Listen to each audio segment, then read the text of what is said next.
Welcome to Telangana capital news. Lakshmi Narasimhaswamy వారి బ్రహ్మోత్సవాల భాగంగా శుక్రవారం రోజు మండల కేంద్రమైన బెజ్జంకిలోని శ్రీ లక్ష్మీ నరసింహస్వామి మహిళా సేవా సమితి సభ్యులు ఏకరూప దుస్తులను ధరించి పారాయణం చేశారు.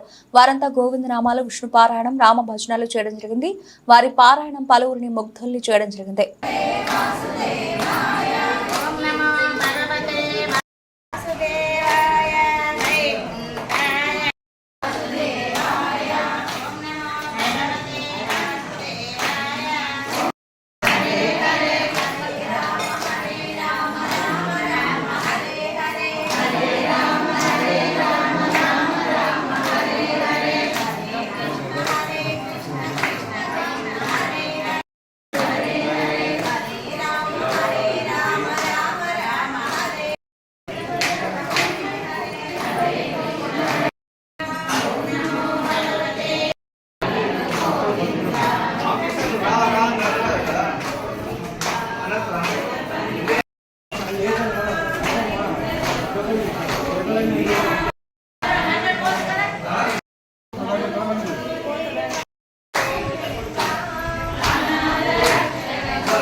దేవుని గడప కూడా మంచిగా ఉండాలి.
Right.